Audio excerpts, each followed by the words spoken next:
Howdy, Brad Baldwin here from Earthen Solutions. I'm here in my office in Shenango County, New York, and I just received a letter from one of my clients and I'd like to share it with you. Dear Earthen Solutions, my name is Cornelius Sodbuster. I have recently acquired 40 acres of land in Shenango County, New York. The previously forested land was cleared in the mid-1860s for cornfield and pasture land. It has since been used for corn, pasture, vegetables, hay, and since the 1980s, primarily for hay. I would like to have the soil tested and see what the feasibility of using the property again for corn, mixed vegetables, and perhaps a bumper crop of some kind. We also have planted some chestnut trees along the tree line and have a stand of sugar maples in hopes of doing some sugaring, and very much wish to manage some of the hayfield for grassland bird conservation. If we could meet this week, we could discuss your thoughts on the subject. Truly, Cornelius Sodbuster. And I see Mr. Sodbuster lives nearby in Shenango County, New York, which is near Norwich, New York. And here's an overhead view of his field. You can see the hayfield on the right, and it looks like to the left there was some other things growing there. But he has this plan of some corn there on the left and maybe some mixed vegetables in the middle, and the rest of it basically for hayfield. And you can see he planted some chestnuts along there too, and he has some other plans for compost and such. But we're going to take a little visit to the field now and see what it looks like, and then we'll do some soil sampling and we'll see how that goes.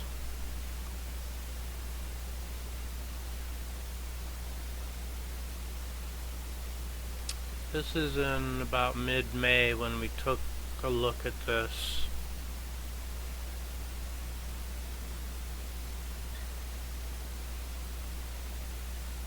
And that's the kind of soil we want to see. But so here we are clearing the top part of the sod away and taking a little soil sample and putting it in the bucket, and we'll take several samples of the field so we can get a general representation of the field.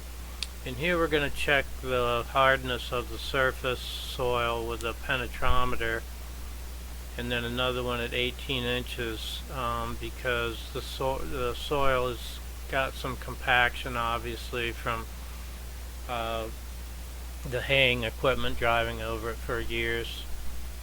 And some of these samples I brought home to do some testing myself. The rest was sent to an accredited laboratory.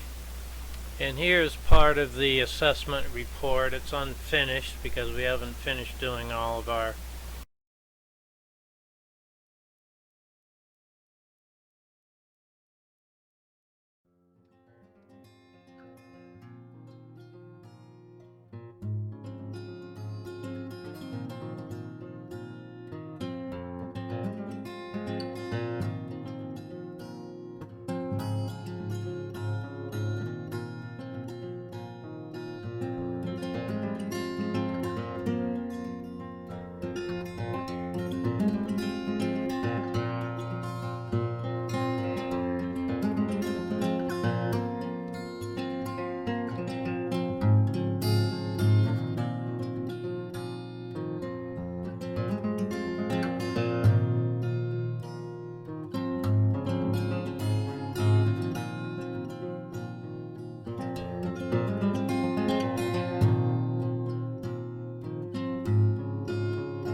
Yeah, so I recommended the first season that the field be moldboard plowed because it hasn't been turned for many, many years and it's getting quite compacted.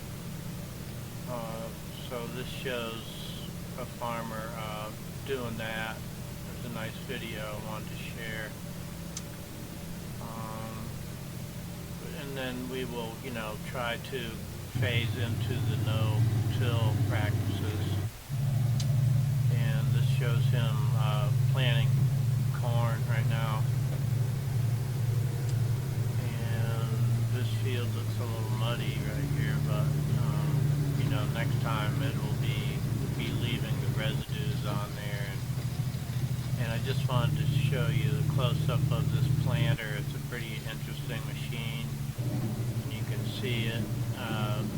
The seeds come down that little flexible corrugated tube, I guess, and the disc, cuts a place for it, and then it gets filled in behind it. But this shows a field, that's the residue's been left on, and then this shows the cover crop, after the corn crop. It shows the advantages of cover cropping.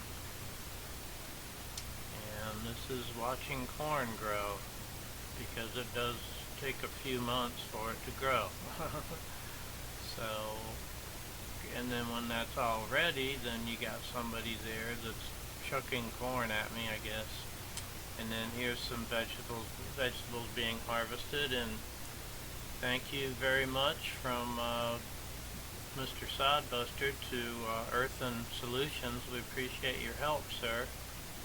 And we will see you next season. And thank you for helping us grow a profitable crop.